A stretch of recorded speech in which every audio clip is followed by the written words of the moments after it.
Em todo o mundo, pilotos militares relatam ter visto OVNIs. Em alguns casos, os pilotos envolveram-se em combates aéreos com eles. 2 pilotos militares vieram a público. Se isso chegar mais perto do que 6 ou 7 quilômetros, eu vou pular. Ele esperava que o objeto explodisse, mas isso não aconteceu. Envolver-se de fato com um OVNI durante 20 minutos, isso é uma coisa extraordinária. Em 1976, relatos de um objeto não identificado sobre Teherã enviaram um jato F-4 para confrontá-lo e destruí-lo. Ele pulou daqui para lá deste jeito. Em 1980, um caça peruano abriu fogo contra um objeto não identificado que invadiu o espaço aéreo militar. O comandante deu a ordem para decolar e destruir o objeto. Esses OVNIs executavam manobras impossíveis para as aeronaves terrestres? O cinegrafista está vomitando, mas tenta fazer o trabalho assim mesmo. A equipe e os ex-pilotos militares testaram 2 dos melhores casos de combate aéreo com OVNIs nos céus, sobre o Oceano Pacífico. É diferente de qualquer outra máquina. Este é o caso número 76102, combates aéreos com OVNIs. O OVNI sempre teve chance.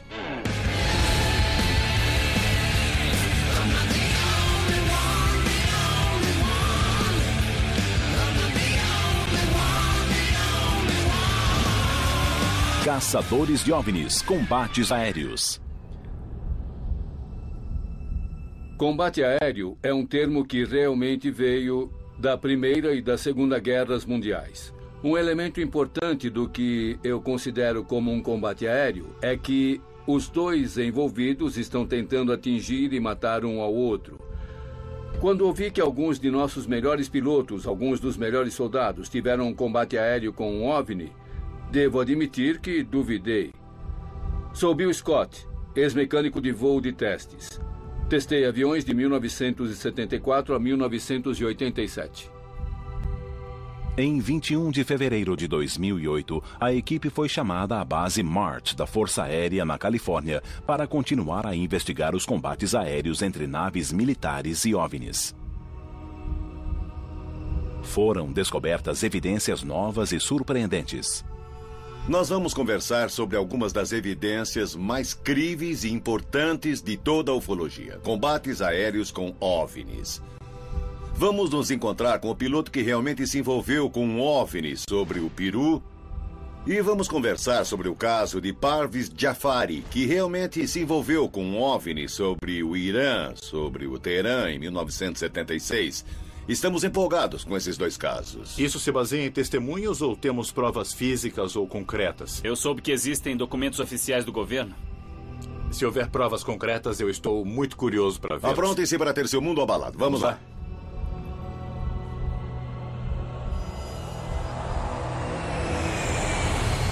Uma das histórias mais incríveis que vão ouvir é o caso de Parviz Jafari, da Força Aérea Iraniana. Aproximadamente às 23 horas de 18 de setembro de 1976, os cidadãos de Teherã foram assustados por um grande globo iluminado que circulava sobre eles. Era diferente dos helicópteros, jatos militares e aviões civis que voavam nos céus iranianos. Na época, bem antes da Revolução Islâmica e da subida do Ayatollah Khomeini ao poder, o Irã era um importante aliado americano. Como o Irã faz fronteira com a União Soviética, os militares americanos treinaram a Força Aérea Iraniana e lhe forneceram caças Phantom F-4. O F-4E, que foi usado no caso Jafari, era na época um dos melhores jatos que podia se envolver em combates aéreos. As cenas seguintes, filmadas pela TV iraniana e exibidas pela primeira vez fora do Irã, documentam um encontro com um OVNI. As imagens mostram os militares envolvidos nesse evento, inclusive Parviz Jafari, e usam as transcrições reais da torre de controle. Estamos vendo um objeto com 4 pás no céu. Numerosos relatos de OVNIs continuaram a chegar à torre de controle do aeroporto Mehrabad. Os objetos não eram aviões militares nem civis.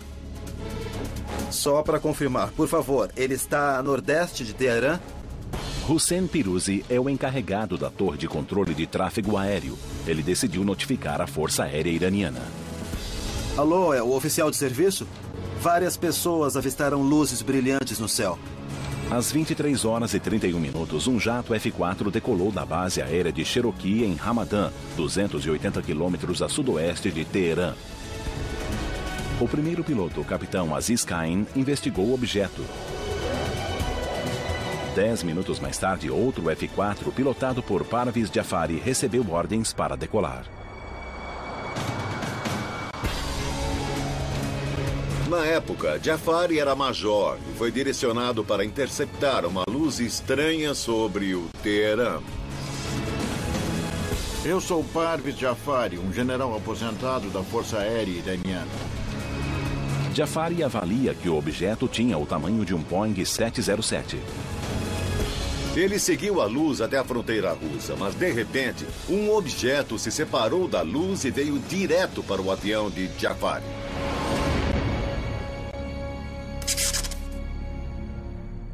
Eu me voltei para ele e o coloquei em 12 horas. Cheguei perto dele e nem dá para imaginar. De repente, ele pulou daqui para lá deste jeito. Com base em sua localização, Jafari estima que o objeto percorreu 45 quilômetros para a direita num piscar de olhos. Esse movimento estava além da capacidade de qualquer aeronave conhecida. Eu perguntei à torre se era algum avião comercial e eles responderam que não, eles não tinham nenhum voo. A gente também viu isso. Enquanto se aproximava do objeto, Jafari viu algo incrível. Alguma coisa que parecia uma lua saiu do objeto. Um segundo objeto saiu do primeiro objeto? Um outro objeto, abaixo do horizonte, começou a voar na minha direção. O segundo objeto redondo surgiu abaixo das luzes triangulares e foi na direção do F-4 de Jafari. Embora Jafari voasse em velocidade supersônica, esse objeto ultrapassou seu jato e o circulou como se ele estivesse parado. Bom, imagine só, eu estava voando à velocidade do som e alguma coisa estava me circundando. Depois de circular o avião de Jafari, o segundo objeto voltou à grande nave em forma de diamante que planava a cerca de 40 quilômetros de distância. Por um momento, Jafari pensou estar fora de perigo. Mas, para sua surpresa, pela segunda vez, um objeto saiu e veio em sua direção. Jafari achou que estava sendo atacado e voltou-se para o painel de instrumentos para armar e atirar um míssil rastreador de calor. Mas ficou chocado com o que aconteceu. As luzes verde e vermelha deviam estar acesas para eu poder atirar. Mas quando olhei para o lado esquerdo do painel de instrumentos, o painel esquerdo estava apagado, sem nenhuma luz.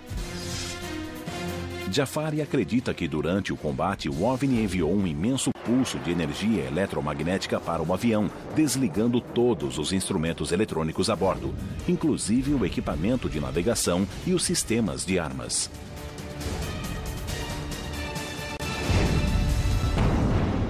Com o sistema de mísseis fora de ação e sem ter como se defender, Jafari pensou em abandonar o avião. Pensei, se isso chegar mais perto do que 6 ou 7 quilômetros, eu vou pular. Mas antes de Jafari tomar essa difícil decisão, o objeto mudou de direção e voltou à grande nave. Quando ele se afastou de mim, eu pude ver o objeto principal. E depois ele ficou bem embaixo e desapareceu. Depois de passar por um encontro próximo com vários OVNIs nos céus escuros ao norte de Teherã, o Major Jafari percebeu que não era seguro continuar a seguir o objeto misterioso em forma de diamante. Ele recebeu permissão para retornar a Teherã, mas enquanto descia, percebeu que o encontro com o OVNI continuava.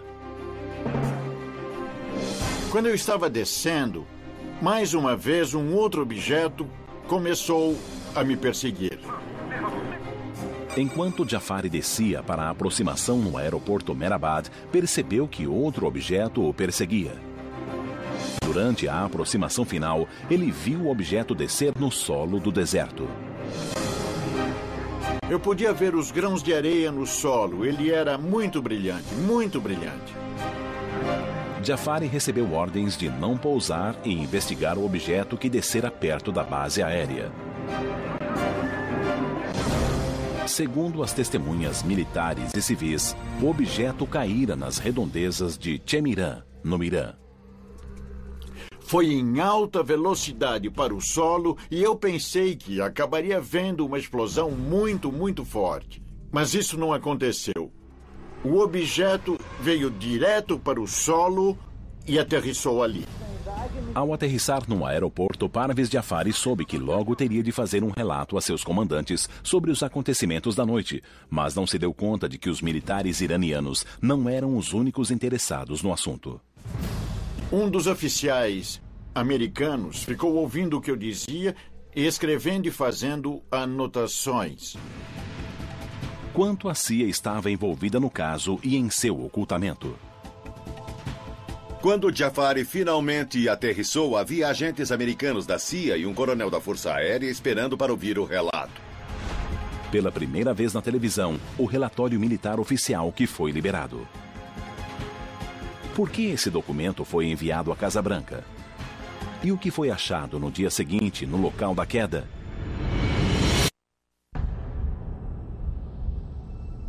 Em 1976, nos céus do Irã, o Major Parvez Jafari teve um angustiante encontro com o que acredita ser um OVNI. Ao aterrissar, foi questionado por altos oficiais militares iranianos. Um agente americano da CIA também estava presente. O agente fez um relatório com o título Irã relata avistamento de OVNI, que foi enviado para a CIA, a Força Aérea, o secretário de Estado, o secretário da Defesa e a Casa Branca. Esse relatório não é mais secreto. Segundo o relatório, um OVNI foi visto às 23 horas do dia 18 de setembro de 1976.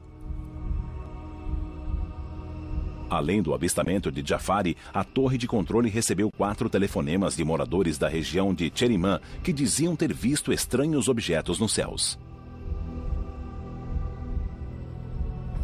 Alguns diziam que era um objeto semelhante a um pássaro e outros diziam que era um helicóptero. Mas não havia helicópteros voando nessa hora. O relatório detalha o avistamento de Jafari, inclusive a perda dos instrumentos eletrônicos.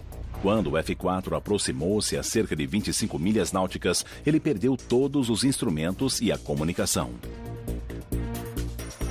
O relatório diz ainda que foram vistos 2 objetos, um deles do tamanho de um 707. O segundo objeto foi direto para o F-4 em alta velocidade.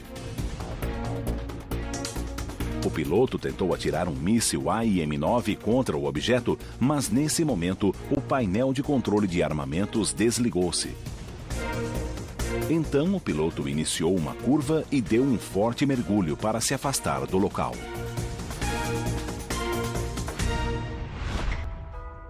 Em um final muito curioso para esse evento, o relatório do Departamento de Defesa diz que no dia seguinte, a tripulação foi levada de helicóptero para a área onde os moradores viram o objeto cair. Segundo o relatório, foi feita uma verificação de radiação na área. Não há mais informações sobre esse caso, ou elas continuam confidenciais. Eu o vi e, por isso, acredito nele. Impressionada com a história de Jafari e com o relatório do Departamento de Defesa, nossa equipe quis detalhar e testar os 3 elementos mais cruciais do caso. Primeiro, o objeto parece saltar mais de 40 quilômetros em um instante.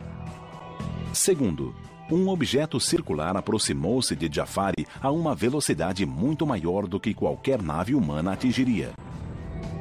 E terceiro, o que poderia desligar os instrumentos eletrônicos de um dos caças mais avançados da época, o Phantom F-4E. A equipe e o consultor de voo, o ex-mecânico de testes Bill Scott, acharam que o melhor modo de testar e entender esse evento seria por meio de uma demonstração prática com aviões caça.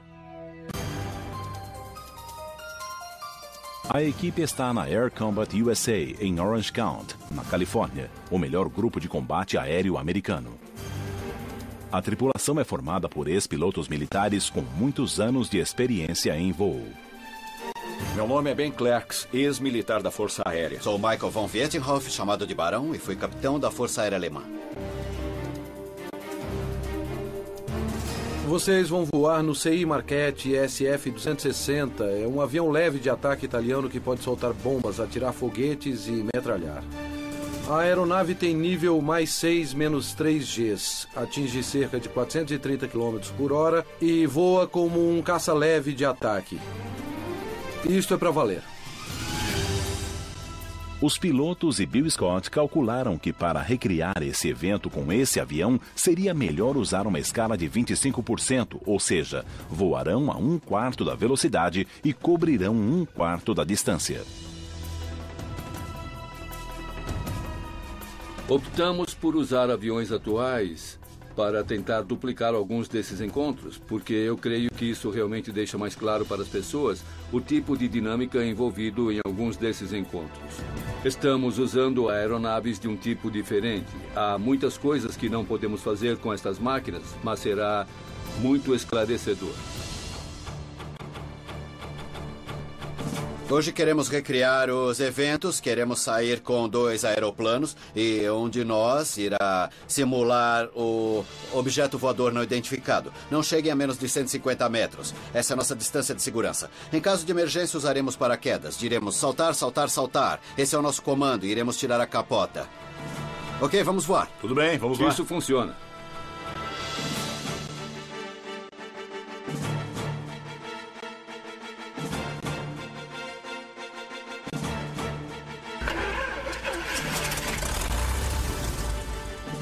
Fullerton Road, boa tarde, combate 1, voo 3 com combate aéreo Quebec, pronto para taxiar. Os pilotos estimam que levarão 13 minutos para chegar à zona designada para o combate aéreo, sobre o Oceano Pacífico, entre Long Beach e a Ilha Catalina.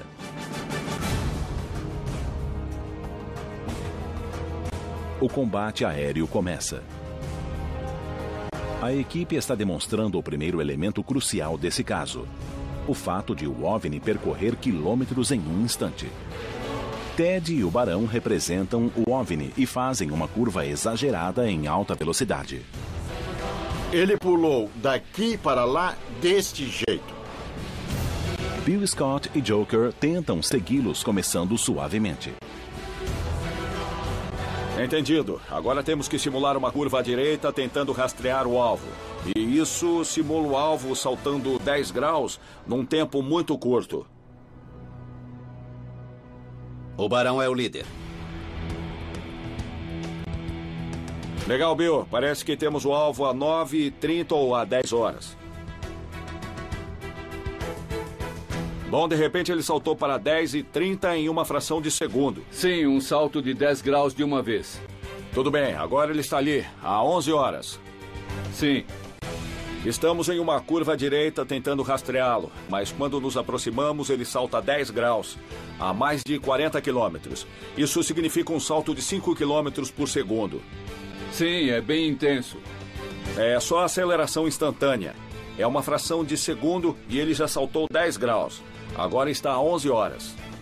Mesmo nessa escala reduzida, os movimentos que o avião de Ted e do Barão executa torna impossível que Joker e Bill o sigam.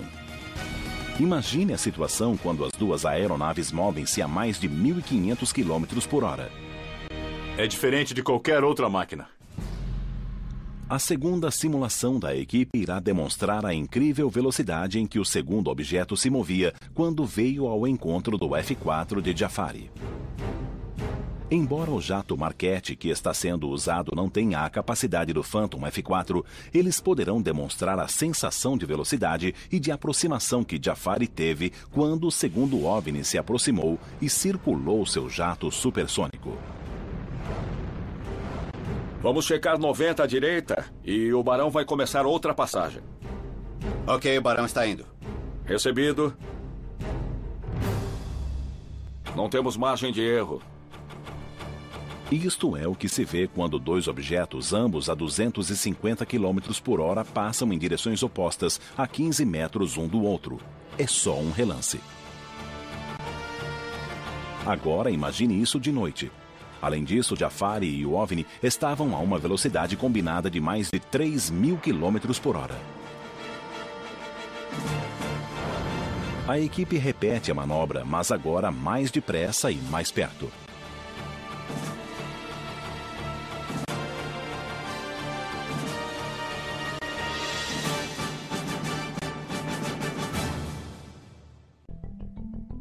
No dia 19 de setembro de 1976, um dia após o evento, o local da queda foi examinado em busca de radiação.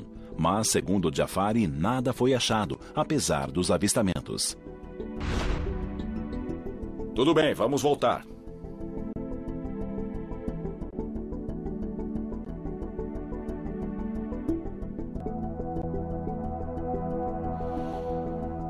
Então, como foi a experiência? Quer dizer, vocês estavam indo um para o outro a 250 km por hora? Isso, nós estávamos a 130 nós e eles também estavam Certo. se aproximando. Acontece num piscar de olhos. Nota-se um ponto escuro, bem distante.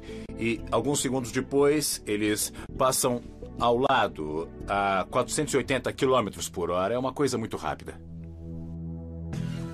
Ele estava voando para lá e, de repente, teve de tomar uma posição defensiva porque o objeto fez um movimento hostil em sua direção e seu painel apagou. Bom, para começar, se o painel todo se apagar, você está numa encrenca. Não há como saber o que isso significa. Esses sistemas são complicados e são os mais estáveis e resistentes que nós temos, pois é um equipamento que é usado em guerras. Tem que ser incrivelmente resistente, tem que aguentar, pois pode ser atravessado por balas. Agora, todo o painel se apagar é surpreendente, porque não foi só o sistema pneumático, nem só o sistema elétrico, foram todos os sistemas e por isso não consigo imaginar uma explicação coerente para isso. Eu não sei o que poderia ter acontecido.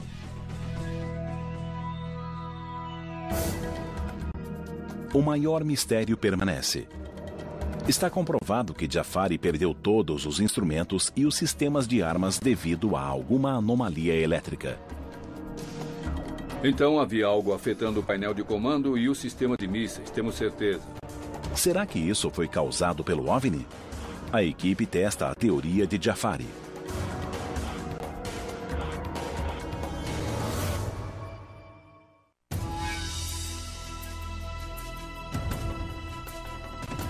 No caso iraniano, quando o F-4 decolou, o piloto com certeza estava muito confiante. Ele tinha um dos melhores caças do mundo, foi investigar. E quando algo veio rapidamente em sua direção, ele imediatamente viu como uma ameaça. Então, ele estava armado com um míssil M9, uma ótima arma, mas quando tentou usá-la, todo o painel sumiu. A equipe vai para o laboratório do produtor de efeitos especiais de John Tyndall para participar de uma demonstração. Tyndall vai nos mostrar o que pode ter acontecido com o painel de armas do Phantom F4 de Jafari quando ele tentou armar o míssil para se defender do que acreditava ser um ataque de OVNI. A minha demonstração hoje é basicamente para recriar um pulso eletromagnético, como o que pode ter sido experimentado nesse caso particular iraniano que estamos investigando. Esse OVNI parece ter lançado algum tipo de pulso para o caça a jato e isso apagou muitos dos instrumentos. Então, basicamente, temos um gerador eletromagnético com o qual vamos investigar o que aconteceu no caso iraniano. Os instrumentos todos se apagaram, as armas travaram e, de algum modo, essa coisa foi capaz de controlar o avião e impedi-lo de atirar. O que temos aqui é basicamente uma bobina de Tesla modificada. E isso significa que vamos pegar uma corrente doméstica de 110 volts e aumentá-la para 15.000 volts. A carga aumenta nos capacitores até chegar a um limiar. Então, bam! Passa por essa bobina e induz uma corrente nessa outra bobina. Se o teste tiver sucesso, John conseguirá apagar um computador doméstico sem incapacitá-lo por completo, mostrando que um evento similar poderia acontecer numa escala maior. Uma das coisas sobre computadores de bordo e aviões fly-by-wire é que eles têm uma proteção, que é o casco do avião. Nós vamos configurar um simulador de voo e mostrar como os efeitos desse pulso eletromagnético perturbam os computadores de bordo ou qualquer outro tipo de computador. Uau! Tudo bem, agora pode nivelar. Ótimo. Eu tô acertando. Então, podemos dizer que nesse ponto estamos perto do ponto de 40 quilômetros. Acho que é melhor vocês ficarem perto de mim. Tá legal. Luzes? Tudo bem, estão prontos? Em 3, 2, 1.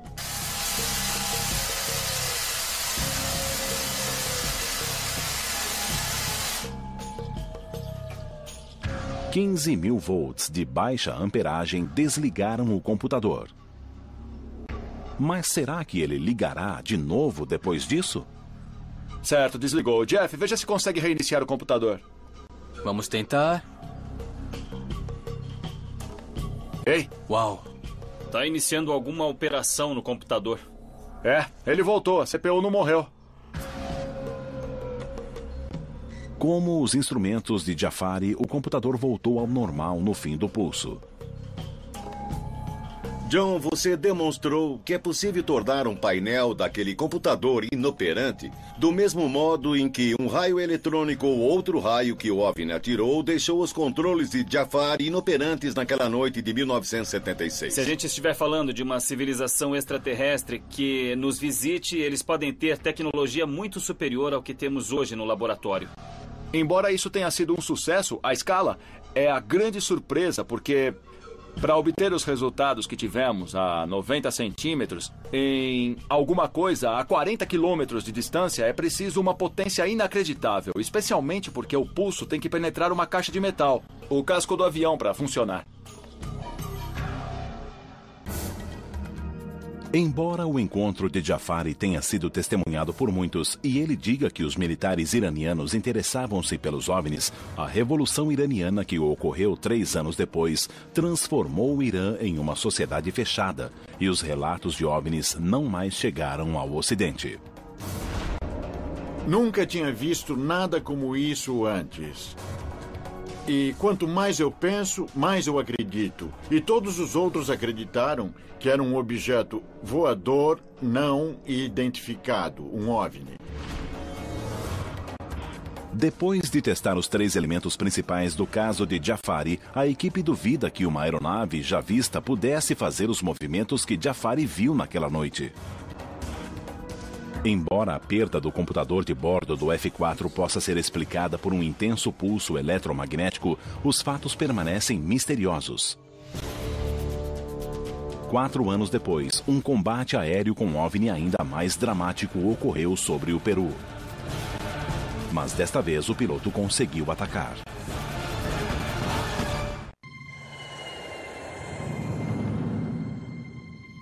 Em 18 de fevereiro de 2008, Oscar Santamaria chegou ao Aeroporto Internacional de Los Angeles, vindo de Lima, no Peru. Ele veio a Los Angeles para ajudar os caçadores de OVNIs a provar os fatos que cercaram seu extraordinário combate aéreo com um OVNI no Peru em 1980. Soy Oscar Santamaria Huertas, oficial piloto. Ele é Oscar Santamaria Huerta, um piloto da Força Aérea Peruana, atualmente aposentado. El 11 de abril de 1980, em 11 de abril de 1980, a las 7:15 horas de la mañana, às 7 horas e 15 minutos da manhã, na base aérea de La Joya, no Peru, 1.800 militares em serviço naquele dia observaram no final da pista um objeto que parecia ser um balão. Eles não tinham autorização para voar naquela área. Suponíamos que poderia ser um aparato. E pensaram que fosse um espião. O comando da base. O comandante, então, deu ordem para decolar e destruir o objeto de imediato. Santa Maria atirou 64 rajadas com sua Cannon de 30 mm diretamente no objeto, mas, para sua surpresa, as balas pareciam atravessá-lo. Embora pudessem destruir tudo em seu caminho, inclusive um balão meteorológico. Ele esperava que o objeto explodisse. Mas isso não aconteceu e o objeto começou a subir. Ele continuou a seguir o objeto. Santa Maria seguiu o objeto e reparou que todas as vezes que atingia o raio de alcance, o objeto subia e executava manobras dignas de um grande piloto. No entanto, a parte mais crucial de sua história ainda será mencionada e envolve os militares americanos. Recentemente eu conheci Oscar Santa Maria e ouvi a história dele. E eu fiquei imaginando por que esse comandante militar contaria essa história de OVNI, a menos que tivesse realmente sido afetado por essa experiência. Eu acho que ele viu alguma coisa que o chocou bastante e que continuou com ele até hoje. Devido à complexidade desse evento, Oscar Santa Maria sempre encontrou céticos que não conseguem acreditar que ele e o objeto fizeram manobras tão extraordinárias durante o combate aéreo, com um objeto que ele acredita ter sido um OVNI verdadeiro. A equipe deseja determinar se o OVNI que Santa Maria encontrou tinha capacidades de manobra inexistentes na época. Como não tem acesso a um jato Sukhoi 22 igual ao de Santa Maria, usarão o melhor disponível. Retornaram ao Air Combat USA para levar o caso aos céus. A equipe identificou 3 elementos cruciais neste caso e deseja demonstrá-los. O fato de Santa Maria ter atirado no OVNI sem efeito visível impressionou a equipe, mas é difícil de testar. No entanto, 2 manobras aéreas podem ser analisadas com precisão no ar. Em primeiro lugar, o OVNI ficou parado no ar e depois, a partir da posição de parada, iniciou uma subida rápida e abrupta.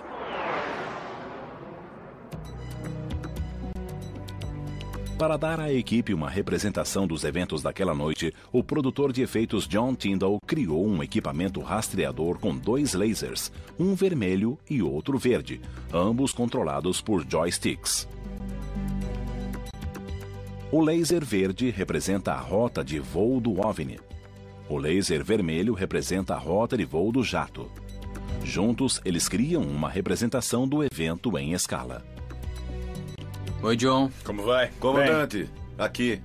Bom, o que eu tenho aqui é uma visão de cima, usando esses indicadores de laser como, basicamente, um modelo em escala do movimento desse OVNI e da aeronave, respectivamente.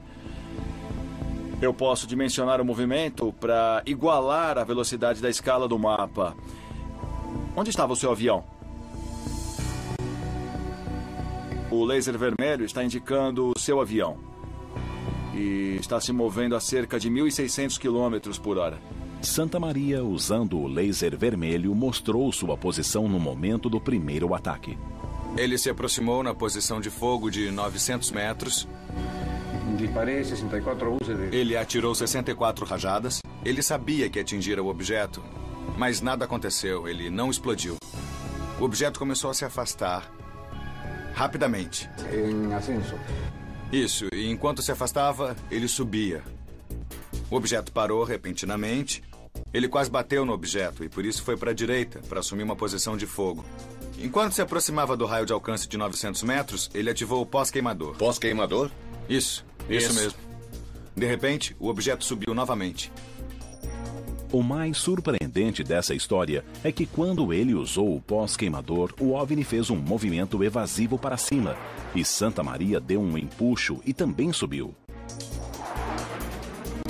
Estavam a uma velocidade de mais de 1.600 km por hora. Mas o OVNI parou de repente e quando Santa Maria passou, o OVNI seguiu-o, acelerando subitamente e fazendo uma manobra impossível. Ele ia a uma velocidade supersônica e ultrapassou o objeto, que então começou a subir a seu lado. Os dois estavam subindo praticamente na vertical e depois? A 19 mil metros ele não podia mais subir e estava quase perdendo o controle. A 19 mil metros, um pouco mais de 62 mil pés, Santa Maria começou a perder o controle do avião. O Su-22 tem um teto de 18 mil metros e não podia mais operar nessa altitude. Sem capacidade para atacar mais uma vez, ele começou a voar de volta para a base.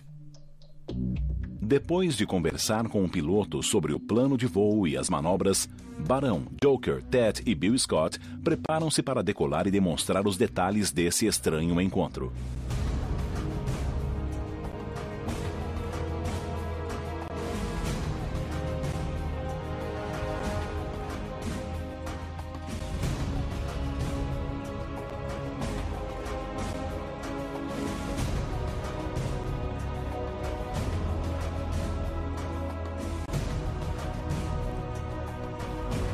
É preciso estar de olhos bem abertos, porque o espaço aéreo não é só nosso. Os jatos dos caçadores de OVNIs decolaram. Está vindo para o ataque. Fogo, fogo, fogo! Para provar esse caso de uma vez por todas.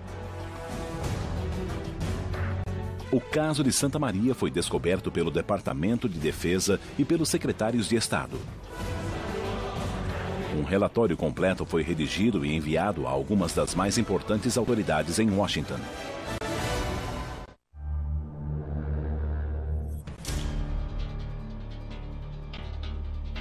Os pilotos decolaram em 2 caças para recriar e comprovar o combate aéreo de Oscar Santa Maria com um OVNI nos céus do Peru em 1980.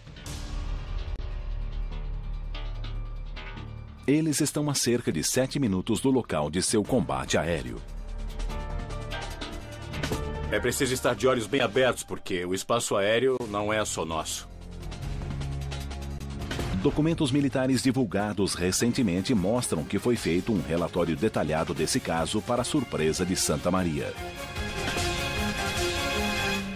Depois de seu voo, o Departamento Americano de Defesa incluiu todo o seu depoimento em um relatório do Departamento de Defesa. Fiquei intrigado. Como acha que conseguiram isso? A comunidade de inteligência entre os estados intercambia informação. Exatamente. Mesmo, Existe uma comunidade próxima entre os países e as forças aéreas. Eles se comunicam e informam uns aos outros. Embora o governo americano parasse de investigar OVNIs com a conclusão do projeto Livro Azul em 1970, o relatório de Santa Maria, divulgado pelos secretários de Estado, demonstra outra coisa. Ele será apresentado aqui pela primeira vez na TV. O documento foi enviado ao secretário de Defesa, ao secretário de Estado, ao Departamento de Segurança Nacional e à CIA. Seu título é OVNI Avistado no Peru. O documento afirma: a fonte é o militar da Força Aérea Peruana que observou o evento. A fonte disse: um OVNI foi avistado perto de uma base da Força Aérea no sul do Peru e a FAP tentou interceptá-lo e destruí-lo sem sucesso. Esse evento chegou aos níveis mais altos do Departamento de Defesa dos Estados Unidos. E lembrem-se, o Peru não era um aliado americano na época. Era um aliado soviético na Guerra Fria. Então, chegou aos níveis mais altos do Departamento de Defesa. Como? Oscar Santa Maria recebeu uma cópia do documento em 2001, quando a Força Aérea Peruana realizou a primeira investigação oficial de OVNIs. Depois de estudar dezenas de casos, a Força Aérea Peruana considerou que esse é o caso de OVNI mais convincente da história do país. Não sabe qual foi a resposta oficial do governo americano a esse documento. Estamos na área, estamos prontos. E Joker, você é o líder. Os caças chegaram ao local. O combate aéreo vai começar. O ex-mecânico de testes Bill Scott está no avião de Santa Maria. E o caçador de OVNIs Ted Eckworth está no avião OVNI para tentar manobrar como se fosse um OVNI. Como Santa Maria, eles assumiram uma posição de fogo. Santa Maria disse ter atirado no OVNI sem resultados. Depois, Santa Maria disse que o OVNI fez uma parada súbita, o que nenhum avião pode fazer porque as incríveis forças G matariam o piloto. Fogo, fogo, fogo! Estamos indo. Pronto, pronto. Este é o ponto. Enquanto o avião OVNI atinge o ponto, o avião de Santa Maria passa por ele e tem de desviar para evitar uma colisão. Mesmo nesse avião preparado, as forças G da desaceleração tiveram um duro efeito sobre o cinegrafista no caça. O cinegrafista está vomitando, mas tenta fazer o trabalho assim mesmo. A equipe repete a manobra 3 vezes.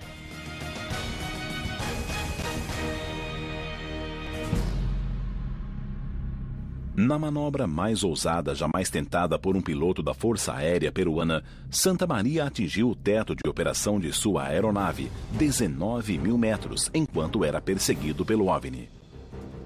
Sua vida corria perigo. Barão, por que não começa com 360 à esquerda a 45 graus de inclinação?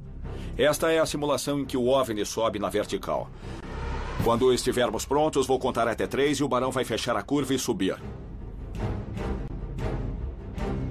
Joker, no avião de Santa Maria, faz um forte mergulho. O OVNI foge e Joker faz o mergulho em J, subindo quase na vertical. O OVNI segue-o, tentando também subir verticalmente. Lá vai ele na vertical. E até mais. Não alcançamos ele. Eles acabaram de demonstrar que uma aeronave humana não pode acelerar repentinamente de 0 para 1.600 km por hora nessa altitude. Isso também demonstra que um dos melhores caças do mundo não poderia ter alcançado o OVNI. Ok, vamos voltar. Ok, Barão, é o líder. Autorização para voltar ao plano de voo.